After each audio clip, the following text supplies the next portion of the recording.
Hello there, sword friends. Today we're going to talk about the Avatar series of blades. This is the fourth and likely final video in my series of angel sword-esque objects, mostly because I'm out of stuff to show you in my collection.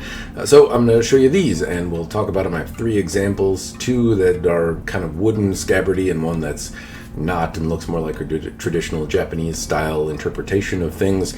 I digress. I'm going to talk about these swords, and before I get into it though, there are some things you should note. The disclaimer section, if you will. One, I bought these swords with my own money. They're not review samples. They weren't given to me. They're not on loan. I bought them. Two of them are secondhand. The big Nodachi and the wooden Syed one were pieces that I bought secondhand. The Storm of War, or the one that's mounted like a traditional Japanese sword with black silk Ito and that one was $10,000 from Angel Sword. I basically traded in a bunch of knives and a couple other Angel Swords towards that sword, as well as the floral red katana that I had. So that's the story behind that one. Just know they are mine. I bought them, some from Angel Sword, some not. The other bit is that I am not an expert in martial arts or in swords, so just take, I suppose, what I say with a grain of salt. I'm a sword fan, sword aficionado, some guy that likes swords on the internet, and I share them with you, but I'm not an expert, so just take what I say with a grain of salt. So I should introduce the swords to you that I am going to review for the sake of introducing them. One, this is an Avatar Nodachi. It's a differentially hardened blade, which makes it just a little different than the average Angel Sword Avatar-esque type thing. They call it a Nodachi, but I'm going to call it a katana for the sake of simplicity. It's more of like an Okatana in shape rather than Nodachi, I think. But I don't know that you could call it a katana or Nodachi. Just, you get what I'm going to call it. Anyway, this is what it looks like, and it's the longer, larger blade, has an unconventional shape, and it's supposed to be around $12,000. And I got this secondhand, so it's always something that the person on the internet tells you that it's worth X amount at Angel Sword, but it's not really until you go in that you find out really how much the thing's worth. Daniel Watson told me $12,000 is what this thing would trade-in value be. I opted not to trade it in because it's big and I like it. This is yet another Avatar katana. It has a special surprise in store for later, which I will show you later. In effect, though, this is an Avatar katana, and there we go.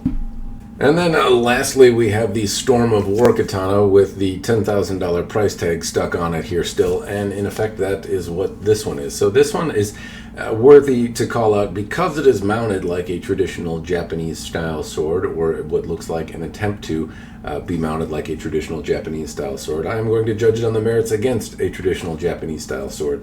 When I see something like the other two examples that I have, I can take some forgiveness from artistic interpretation. You're not necessarily trying to make it to the katana, and I can be a little more lenient because it doesn't to me strike as something that's trying to compete with a similarly mounted Japanese style katana, but this is, so I'm gonna pick on this one just a little more. It's also one that I feel I can pick on a little more because I got it new from Angel Sword.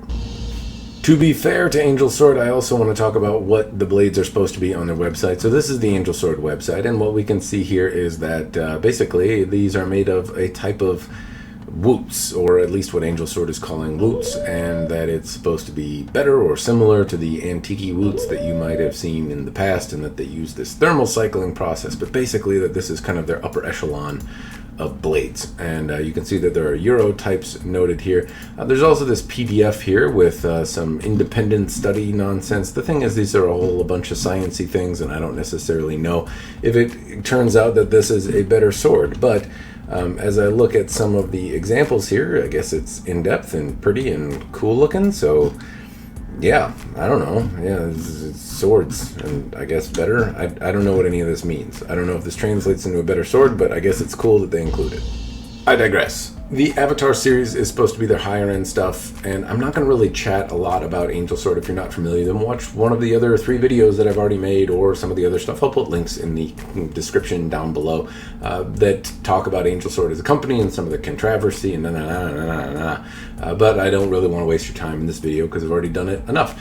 The point is, though, that the Avatar series is supposed to have some really interesting proprietary stuff that nobody else does. I believe the Bright Knight swords are made from S7, the Buccaneer katanas are made from something else, as well as L6, and this is kind of Angel Sword's unique, proprietary, they make it themselves type steel, and I guess that's really an important point. Now, why is it an important point? Because one of these is a Bright Knight katana, and one of them is an Avatar katana, and which one is $8,000 or $10,000, and which one is $2,000 or $3,000. On the outside, the fit and finish wise, really they look very, very similar. Arguably, this one's a little worse.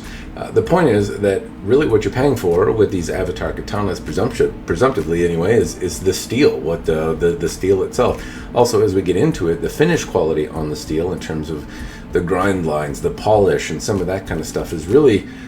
The Bright Knight series has kind of the same attention to detail as the Avatar series does, and the main difference is going to be this Techno-Wuzi steel. So that, I suppose, is very worth noting. Hopefully that PDF document I showed you a moment ago says something to you that says magic, because in terms of aesthetic differences, there is not necessarily any difference. Or if there is, I think I'd pick this one, which is the cheaper one. So anyway, hopefully the steel's cool. So I'm going to start with the Kashira, the end, the butt cap, the end part of the sword, and I'm going to kind of go down in the paces here, and I'm trying to examine all three of them at the same time, but I'm going to probably ramble more than usual because I'm talking about three swords. In any case, the Kashira on all of these really is not acceptable. There's a couple reasons for that. One, if I look at the Nodachi, this a simple, pragmatic, giant, it's the big Okatana piece. I really like the execution on this one the most, but that's not necessarily saying much. One, I like that thematically the theme kind of embraces this kind of rugged fantasy look. It's pragmatic and simple and doesn't pretend to be anything else, and I like that because the rest I think are pretendy a little bit, at least aesthetically. That's the vibe they give me. The thing I don't like about it is that there are ledges, there are things that don't line up. Just carpentry, fit and finish wise on a $12,000 sword, it's not good enough. I'm not necessarily talking about the aesthetics or the embellishments or anything else. I'm just saying that the wood doesn't line up with the metal, and there should be zero transition. There should be an excellent execution, and it's not. It's kind of not necessarily haphazardly put together, but not as well executed as it should be. This should be really an example of not necessarily perfection. It's unfair to at any time expect perfection, but there shouldn't be little edges. Nothing should jut out or not line up. It should be seamless and great. Also, there shouldn't be a hole in it for Ito that doesn't exist. Maybe at one point Ito did exist, which is a fair point to necessarily say because this is a second-hand sword. Maybe there was Ito on it at one point. I don't get the vibe though. I've had many an Avatar sword that have a hole for Ito with a glued-on Kashira. In this case, the Kashira has stayed on pretty well, but still not overall impressed. And that brings us to the second part. I'm holding the Kashira in my hand right now because it kind of came unglued. And there is an interesting story to tell that is as much negative as it is positive about this Kashira, and I will, I suppose, tell that to you. So first of all, just general aesthetics, I don't like it. It might have had Ito on it like the previous, but it doesn't. And the Kashira doesn't line up. It never did. It always kind of jutted out a little bit. And again, for a sword that, even if we're talking about $8,000, is still unacceptable. You should not have just a glued-on Kashira first, unless your glue is super and awesome and magic, which it isn't. But two, you shouldn't have any transitions. There shouldn't be ledges that jut out, especially that will provide a point of leverage to pop the Kashira off that is only glued on. Now, this one is the second Kashira that was glued on. So when I talk about the positives, it's not good that it came unglued. This time it's my fault because I'm the one that glued it, and I didn't really use it since I glued it, so not sure what to say there other than I chose poorly with the glue, or I'm not good at gluing things. Regardless, though, the positive side is that at one point I lost the Kashira. So Angel Sword have had occasion to use their warranty, and this is a good chance for me to talk about that experience here because I brought in damaged swords and traded them in at full value towards other swords. That's part of how I got the Storm of War. Two, I've had sharp swords and brought them in and had them sharpen them up more anyway, and they did it for the cost of a beer, which is using kind of that sharpening service. In this one, I lost the Kashira the first time, the first Kashira I had, in my yard somewhere. I was outside cutting or cleaning or something happened, and I lost the Kashira, and it still remains a mystery where it went. I sent Angel Sword a photo, and they mailed me a replacement, which was good. I didn't have to bring it into a Renfest, nothing had to happen. I sent a photo, and I got the Kashira replaced in the mail. So in terms of the warranty side of things, they also offered to fix the larger Nodachi piece. Later you'll see that there's a crack in the mouth of the saya. They offered to fix it, but I just didn't want to be without it for several months, so I opted to not send it in for warranty service. In any case, I don't really have much complaint about the warranty service on many swords. I've had them sharpen, fix, and do stuff, and they always have. So sometimes it takes a while, but It's always gotten done. In any case, that still is an ugly thing that doesn't fit on right. It's still also a recast. The casting quality honestly isn't that bad. It's just more or less that I'm expecting very seamless transitions, and I'm not getting them. I'm getting what looks like as good of a recast as it is. It still lacks some of the real finesse that I would expect to see even on an $8,000 sword, let alone a $10,000 one. And the Storm of War is really where I'm going to get picky. One, the Kashira is too small. It looks like a little nubby kind of over-circumcised something. It rubs me the wrong way. It's almost like it's a Kashira for a Tanto that got put on a Katana, and it changes the dynamic profile of the handle in such a way that I'm not super fond of. In any case, the Ito also bunches up. At least it has Ito on it, but it's the wrong size, and the casting quality honestly isn't that bad. It's just not honestly that good. It's a $10,000 sword, and it's kind of recast fittings that look like they're from Fred Lohman or some other such place. So I'm not overly fond of the execution, and the transitions around it as it knots up to the Ito are just not also great. It's not very good.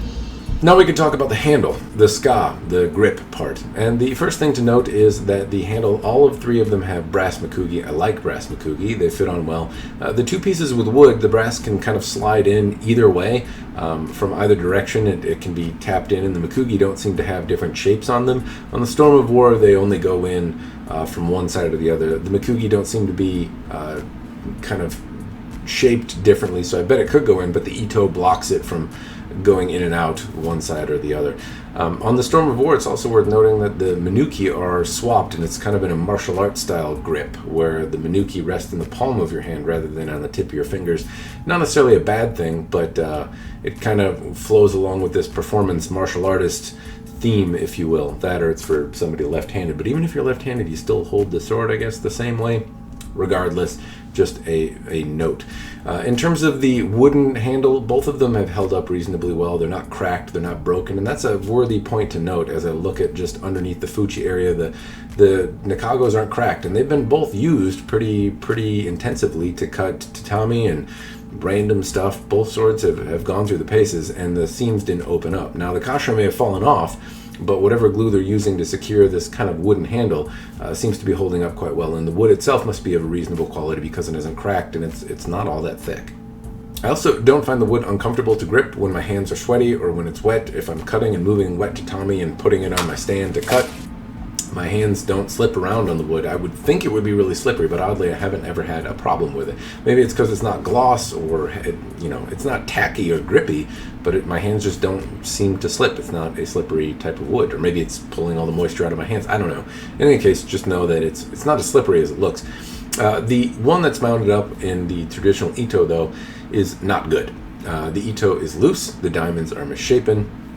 The overall execution of the Ito wrap is insufficient. There's no Hishigami used. Those are little kind of paper squares that go underneath to do something that they're supposed to, and they're not there. That's, I guess, the point. The other bit to know is this does, first of all, have a full wrap of Samegawa, so good job there. The Buccaneer sword that I reviewed earlier did not have a full wrap. And for $10,000, it's kind of an expectation, especially something performance geared, that it would have a full wrap, as it's important to the structural integrity of the handle, or at least it can improve it. So good on the full wrap, bad on the loose Ito. I would say also bad on the wrap being, the Samegawa skin just being low quality. This is a very small nodule skin, kind of like a $10 skin. It's not very high quality. And I realize that as I'm talking about this, saying it's bad, it's loose, and So as I compare it to something good, here's a purple handle, and you can see that the Ito is tighter and that the shape is better, and the transitions to the Fuchi and the Kashira over the Ito are better.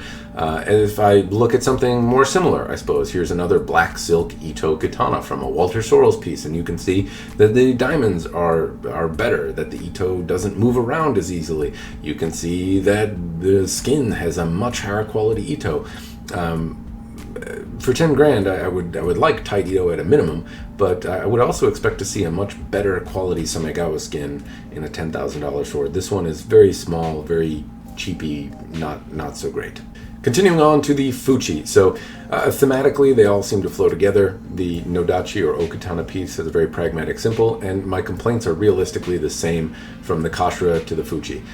The transitions don't line up, the wood doesn't butt up absolutely perfectly to the Fuchi, and I find that unacceptable at this price point. Any ledges, any termination that's missed at this price point, not acceptable, especially given that the Buccaneer, not the Buccaneer, the Bright Knight series swords have very similar issues, and they're still very expensive at $2,000 to $3,000. But now we're charging $12,000, and really the only difference that we're offered is steel. I expect a higher level of finish quality, more attention paid to every aspect of the sword, and I'm not seeing that happening here. Thematically, though, they all flow consistently the same way. The Tombo series piece lines is matches. It has a dragonfly theme. The Storm of War has at least a Fuchi that is large enough in size and thematically is of good casting quality and has some samurai on it. The next bit we can talk about is actually the Seppa. The Seppa are the washer pieces that generally go between the Fuchi and the Tsuba, as well as the Tsuba and the Habaki. They're little washer spacer pieces, and the thing I guess I would draw attention to is that angel swords are ginormous. They are giant, huge Seppa, and I don't know that they necessarily need to be there. If they do, they certainly don't need to be this big. Contrasting it between a better iteration of a Seppa, you can see that they're just much larger in size and they lack some refinement. While they have some detailing on them, which I appreciate, they still are just missing a sense of refinement. They seem giant and unrefined. I've probably made that clear at this point. Moving on to the Tsuba. The Tsubas are all, well, at least two of them, are kind of recastings that don't look...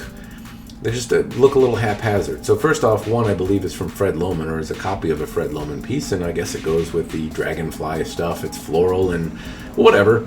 The next one on the Storm of War has a samurai theme to it, but basically it's got a dent in it, and it's blemished in some ways, and it just, the casting quality, while it's acceptable, it isn't really acceptable for a sword in the $10,000 range, if you know what I mean. I'm kind of hoping for something better, particularly on the Tsuba. Now, the Angel Sword one on the Angel Sword made Tsuba, presumably on the Nodachi or Okatana pieces, again, thematically, I think I prefer it. Rather than having something recast from an antique or bought from somebody that does recast from antiques, I'd rather you just make a simple plain theme thing that fits in. You know, even though it's less embellished, I think I honestly aesthetically prefer this choice over the others. Now, when I say the Tsuba doesn't look bad, doesn't look good, here, just take a look at these four Tsuba. So 3 of them are from the Angel Swords we're talking about, and then we have one antique Tsuba. One genuine, simple, less than probably $200 antique Tsuba if you wanted to find something equivalent to it. Or you could just make something equivalent to it. It's not all that complicated, I'd imagine. But I think the aesthetic difference that you see, I prefer the antique piece. Also, take a look here. You can kind of see the difference between a genuine signature carved into an antique versus something that's a cast signature that's been overemphasized to show up in a casting. There's just, I don't know. These fittings just don't do it for me. On to the Saya. Well, the Saya have a myriad of things that you either kind of love or hate, aesthetic choices, and that is that they're all wood finished. So the wood finish, I like. It doesn't bother me. It doesn't show a bunch of fingerprints. It holds up and well, it really holds up to getting banged around. All of these swords have kind of flubbed around quite a bit, and the wood just, I think, helps disguise any kind of blemishes, and aesthetically, I think it's a choice that I personally like. So I really have no issue with the wood Saya. Where I do take issue is that they just don't function as Saya should. One, the transition between the Koiguchi and the Fuchi area are all wrong in some way. The Nodachi Okatana is just way oversized. It's much bigger, and the transition is quite jarring. The smaller wood-covered piece, the dragonfly theme, is off-center, and it doesn't match. So while the transition could actually look reasonably decent, certainly not great or awesome, but better than the Nodachi, it's just off-center. It looks wrong, and it's completely unacceptable at this price point. The Storm of War is probably the closest, but still not really great. And so we're talking about transition, a subtlety. Some people care, some people don't. But if we talk about what should a Saya do, well, the Nodachi just pretty much falls out. The other piece, it binds in, as does the Storm of War. I keep saying the Storm of War, but what I'm talking about is this particular katana. And the important thing to know is, hey, if you would see this, normally this would be a good thing.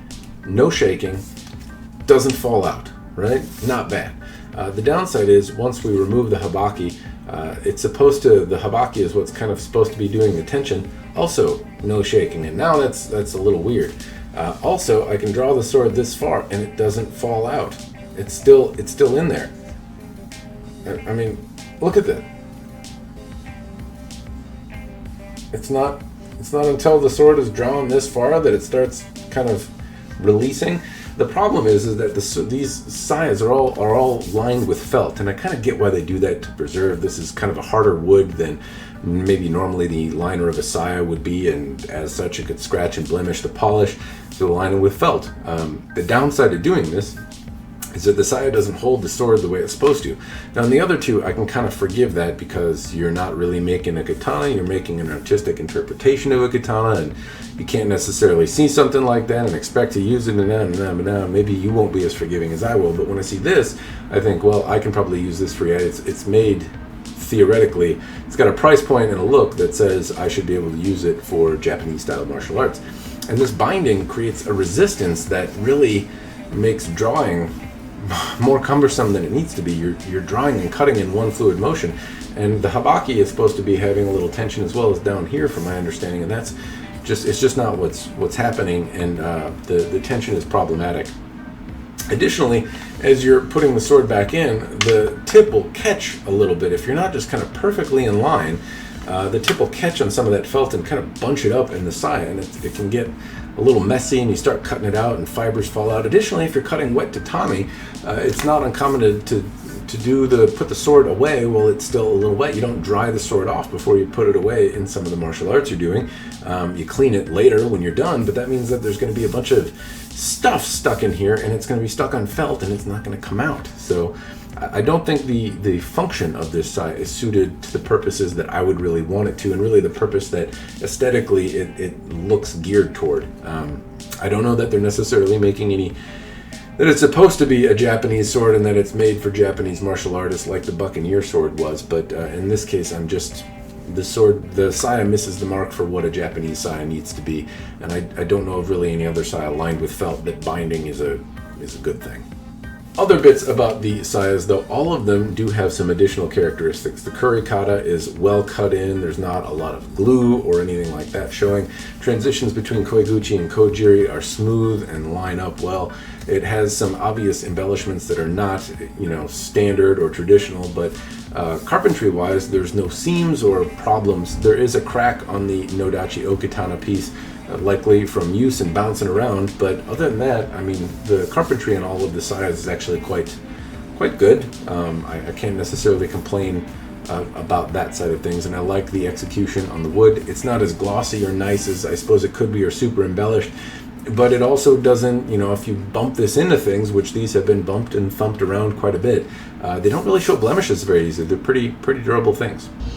Now we can talk about the Habaki. Basically, the Habaki are just there. They don't look right. They exist, but they don't serve the function of a Habaki. At least in terms of the saya, the Habaki may also absorb some sort of shock in terms of cutting. Perhaps they do that, but I don't sense a shock resistance difference in cutting with one of these swords versus a Bright Knight katana that doesn't have a Habaki. So I'm not sure that the Habaki is really doing anything. It's there, but it's also misshapen and misformed. And as I say that, let me contrast this with a better made Habaki. Now, the Habaki I'm showing you is not the best Habaki in the world. It's not the most artful, but it is certainly closer to what you're looking for out of a Habaki.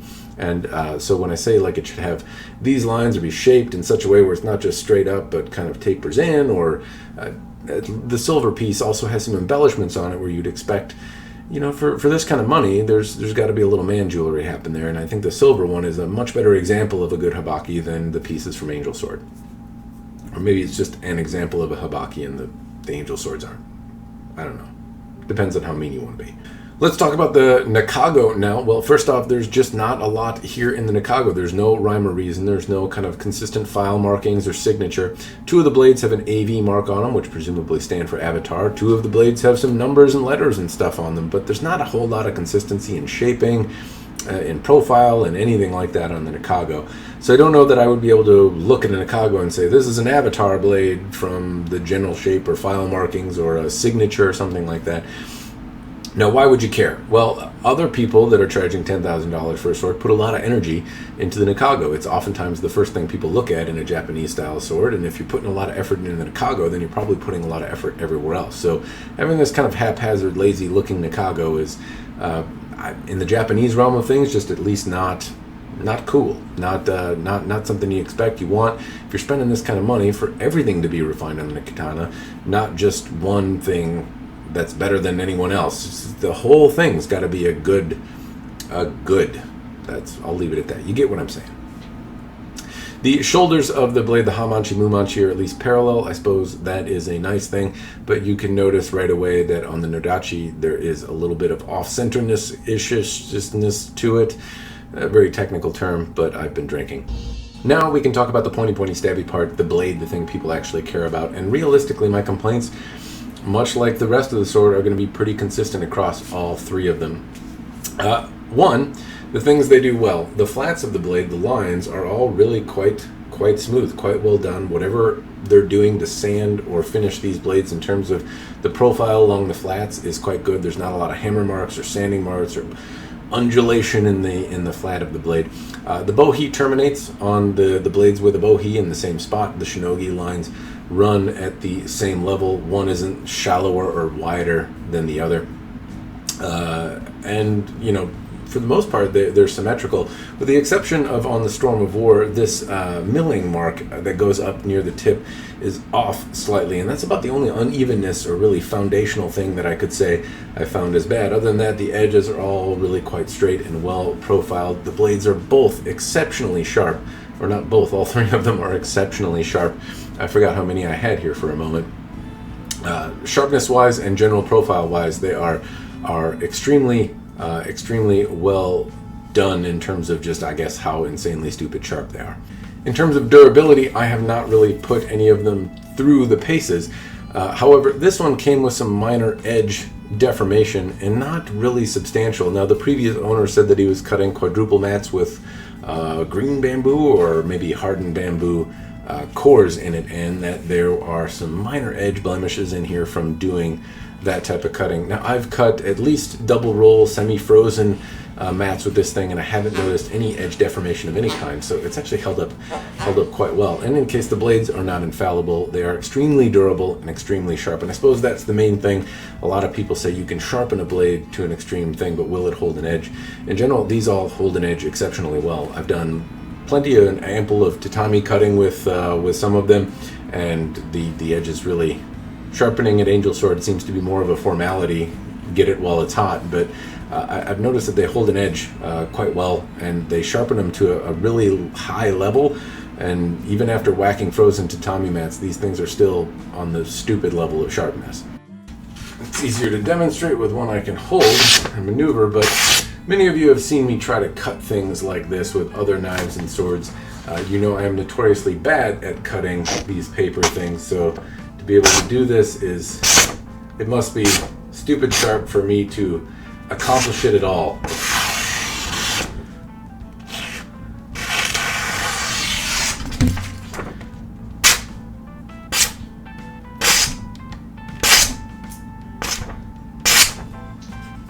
Alright, enough paper mache.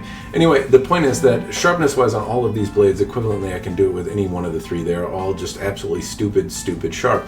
And I'll talk about the cutting side of things more diligently, but I thought I'd let you know that I'm making this after I've done the cutting videos and the frozen tatami and whacking it into stuff. So, yeah, they hold an edge pretty well and they seem really quite durable. However, we have some general problems. One, the shape. Well, I understand that we're not necessarily going to expect a traditional Japanese shape from Angel Sword. You could perhaps have some criticism on this one. The other ones are, I don't know, the Nodachi piece is really more of an artistic embellishment on a Nodachi, or I don't know, it's certainly far from a standard shape. But let's not even complain there. You're not necessarily going to Angel Sword for historic accuracy. When I talk about an $8,000 to $12,000 blade, though, all of them seemingly have very similar polishes to something like this, which is really obscured. You can't make out a lot of detail, and really there is some degree of detail in this sword. This one is a through-hardened blade with the Damascus patterns, and as I look at it, there's some really cool stuff to see. The Nodachi is actually a differentially hardened piece, something that's less common in Angel Sword, but you wouldn't be able to tell. Nothing on that blade looks like it has been differentially hardened. You can't make out a hamon. Even in really, really great light, it's tough to tell that there's any type of differential hardening there.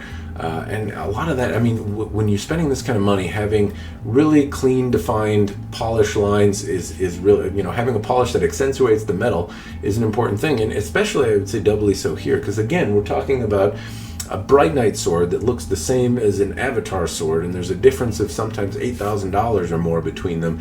And the steel is really the main difference between them, but you're not highlighting all of the features so that somebody can aesthetically appreciate the difference between, you know, where all that money is actually spent. You know, just saying it's in there, I don't know. Especially when there is shit to see in there. It's not just like it's a steel without some sort of banding or metallurgical effects that are on the surface of the steel. You can see it. It's just got to be brought out in the right polish. So not having a good polish is really one thing that I would say is quite disappointing. And to that end, I will note that I can tell that a polish would improve it. Some time ago, with a previous Angel Sword Katana, I did a little redoing and I sent it off to Josiah Boomershine for a more artisanal polish. Now, I didn't have him do like a full art polish on it. He probably could have brought more detail out of it.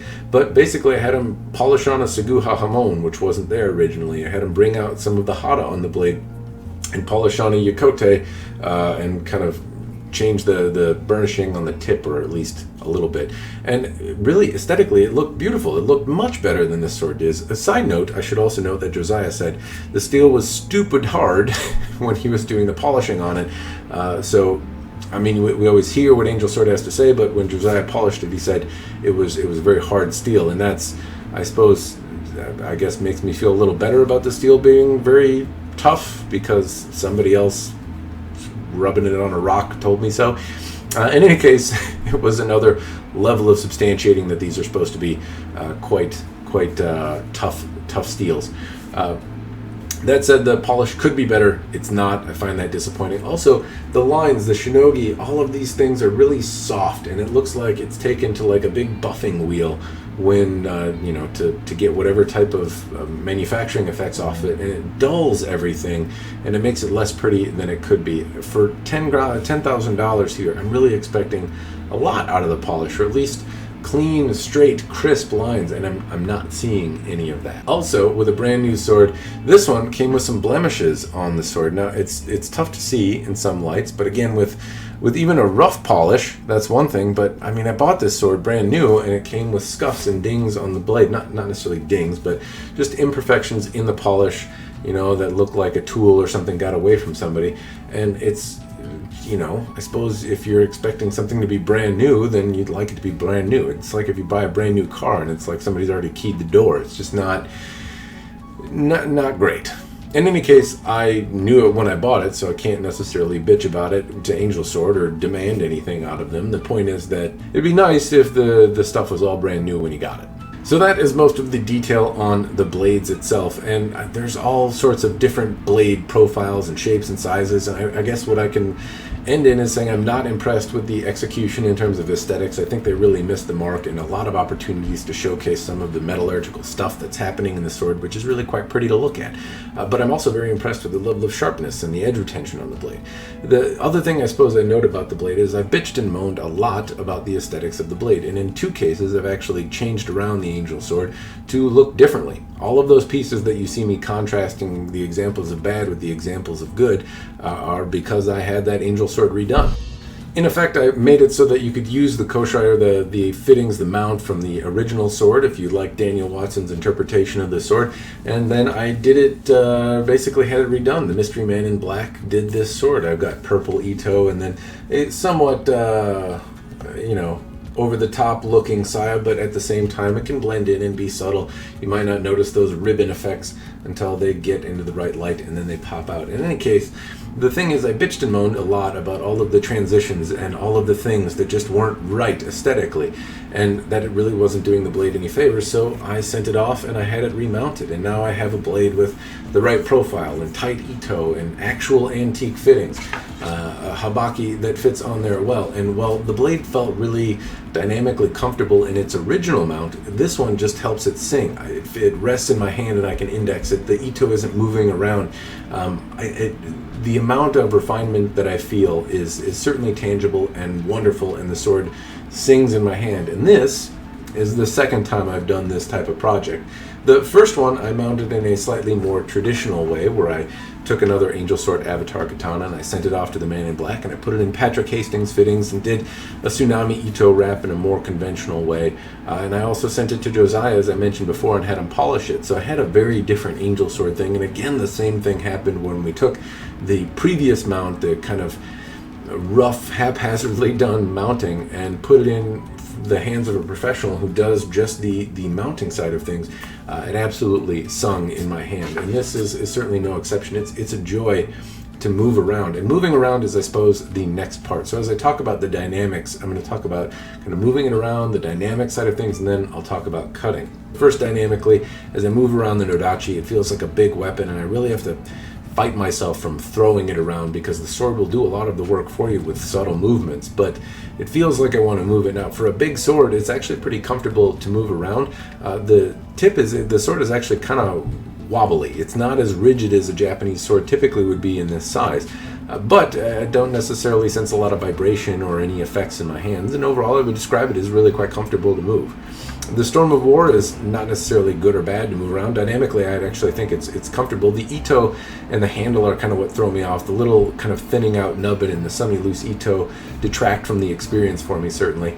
And in terms of dynamics, though, just in how it moves is comfortable enough. I have no problem moving it, starting it, generating tip speed. It seems really middle of the road in terms of dynamics. It's not super light and it's not super heavy. I really actually enjoyed the Buccaneer floral sword in the previous review dynamically quite a bit more than this one, even though they're really not all that different, honestly, but I enjoyed the Buccaneer piece just a little bit more. In any case, it's not bad. It's just, as I'm being picky about all these swords, none of them really quite hold a candle to this one, the remounted piece. And dynamically, this one is just a joy to move around for Ito. It's really quite light. It's agile. I feel like I'm connected to the point. It cuts also really well. I'll talk about cutting in just a moment, but this sword really sings in the hand. It's actually a joy to use for Ito. The blade profile is straight enough where it draws really quickly and comfortably. It's small for a person my size. It's on the smaller side, which certainly means there's less mass to move around. But overall, it's just an incredibly fun experience to move. It's super sharp and it cuts really well and it's really durable, and it's also super light and whippy, and I have no problem moving it with one hand, and with two hands it feels like I can just tear through anything. So it's a fun sword. And in terms of cutting, I didn't really cut with this one, at least not in the video here. It cuts really well. I have used it for cutting in the past, though just not really anytime recently. I don't know, I just don't want to mess it up because it's pretty and I like using it for drawing practice more. But the point is that it does cut exceedingly well. As I talk about the Storm of War, it cut also really well.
That was a close one. And as I talk about the giant Nodachi Okatana piece, that also cut really well. And again, I really noticed that I didn't have to throw the sword out there very hard. In any case, I didn't have to throw the sword out there hard.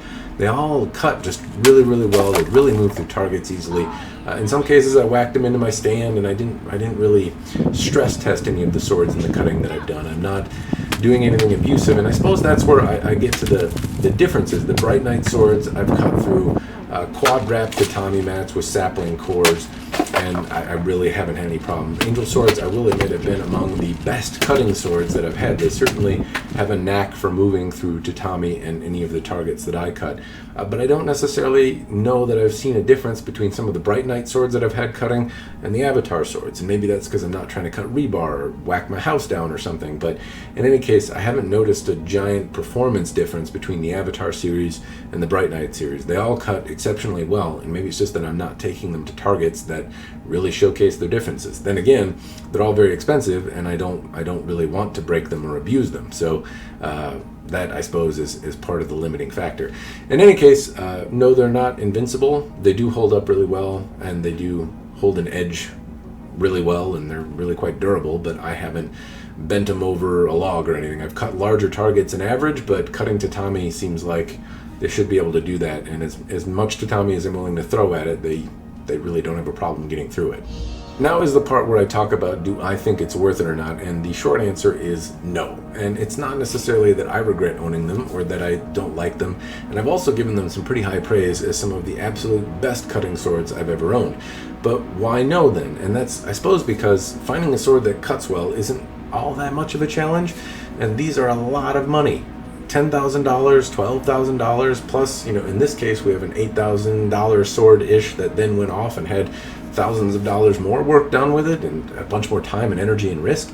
I don't know that it's necessarily worth it for everyone. And when I think of the people that buy swords, if you're a collector, well, then you collect what you like, and if you like these, go ahead and collect them. But I don't know that they're necessarily going to increase in value or be worth a whole bunch more money later on in the years. 20 years ago, if you bought one of these swords for $1,000, you'd be able to trade it in at equivalent value. But now I've tried to sell angel swords on the internet, and while they hold their value better than some other swords, you certainly don't get what you paid for out of them, at least not in most cases. So from an investment standpoint, not great. But people don't buy a lot of swords for investment. If you're talking about backyard use, zombie apocalypse guy that wants to be prepared, well, a lot of these Avatar swords have more maintenance requirements than the Bright Knight swords do, and like I said, I haven't noticed a difference in resilience, durability, cutting ability, edge retention. Maybe there is, but I certainly haven't sensed it, so you can save yourself $8,000 and get a Bright Knight sword if that's what you want, which is built more like a knife and has less apt to require maintenance, which you may not be able to do in the zombie apocalypse if Angel Sword doesn't come to the Renfest to fix it for you. The other folks that I think of, Japanese martial artists. Well, the koshirae, the mount on these Angel Swords for the purposes of Japanese martial arts is really kind of a throwaway. Maybe if you draw your sword and you're out there cutting it, but I'd still describe it as an uncomfortable experience in terms of like loose Ito and things that can get in the way. Really, it's kind of a throwaway, and at this price point, it shouldn't be a throwaway. Now, if you have the patience and the wallet to have one remounted, the results are actually quite spectacular. This is a wonderful sword in the hand, as was the previous one, but it's a lot of money and a lot of energy.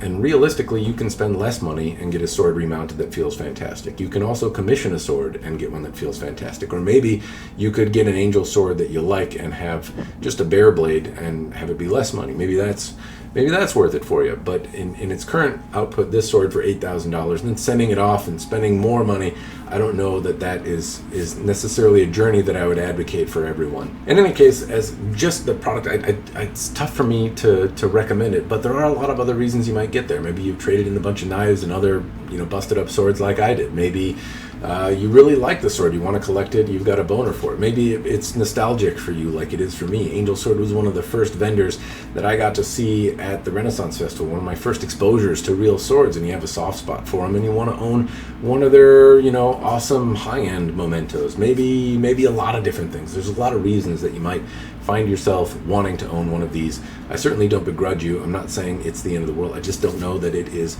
the best choice for the amount of money that compared to what else is out there, at least not for most people. In any case, that is what I have for you. I hope it's been helpful. If you were thinking about getting one of these, hopefully you are more prepared to decide if it's worth your hard-earned money. And that's all I got for you. As always, cheers, and thanks for watching.